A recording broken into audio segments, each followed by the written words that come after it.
So, what happens when you've taken your wife, you've taken your sister, you've taken your mom, you've taken your cousin to the hospital to deliver, and they no longer come back, or they come back in a body bag? Listen to what one of the government people said. Wakijifungua wanakufa sana.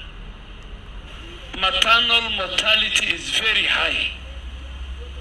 Na mama akienda hospitali kujifungua si mgonjwa, ni mama amefurahi, anataka kwenda kujifungua.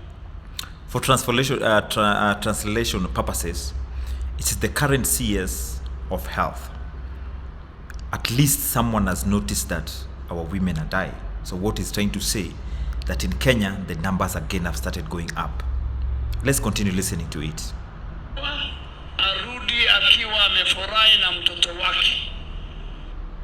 Sorry, I'll be cutting it short. So what he's saying is that when you take your wife, your sister, or your mom to any facility, you expect to walk out with 2 kids, 3 kids, depending on what the scan had prevailed or had shown.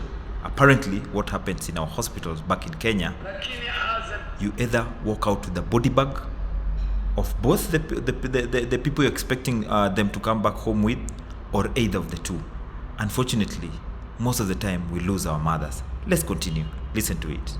Minister of Health, as the President of the Republic of Kenya, President Ruto, we are not happy because wamama wengi in about 27 counties, wamama wanakufa. We will not allow the current maternal mortality rate that exists in our country.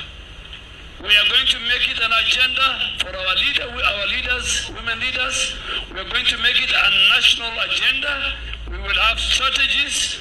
We must not allow our women to die when they are delivering, either in public hospitals, in private hospitals, and in faith-based hospitals.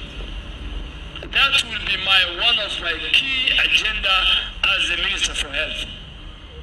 So, congratulations to the government. At least you get some credit for that. Now, don't just talk about it. You've done the talk, now it's time to do the work. In one of the videos I'd mentioned that our numbers have started going up. Can you imagine?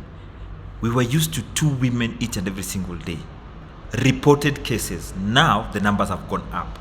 It is alleged that close to 4 women die each and every single day. Again, reported. What of those cases are not reported?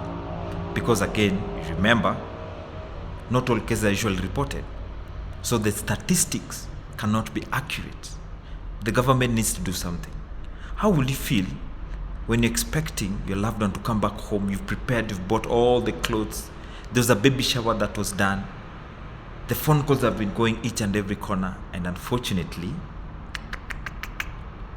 the words that come from a doctor or a nurse is, we tried the best we could have done. Unfortunately, we lost both the mother and the kid, or the kids for that matter. Now, this is where it gets jinxed up. It's a new couple, it's their firstborn. I know of a person, he has never recovered. It happened earlier this year, 2025. He has never recovered. He's been closing and locking himself into rooms. He has never recovered. To some extent, he thinks of, why don't I join them? It was the only thing he was wishing for. He resigned from his work. Unfortunately, people of the internet, men outside there, let's speak. If you're watching this video for the first time, my name is Kunguru87. I'm a victim. I know what you're going through. Come, let us share, let us engage.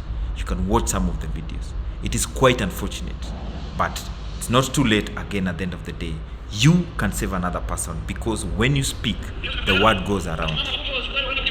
Let us not allow these things to happen. Let us not just listen to it. Some of them because of negligence, ill-equipped hospitals, understaffing. Kindly remember, this is not like a cloth where you can do a repair, or a car where you can do a repair.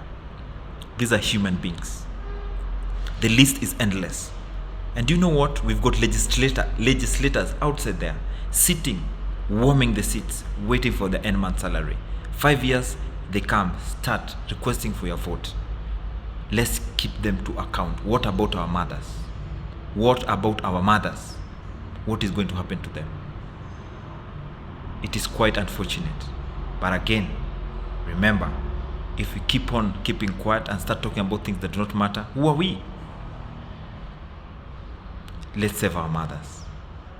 Let's try and save our mothers. Thank you very much for watching this. Remember, our mothers are dying. The government needs to step up. They've already done the talk. Kindly do the work.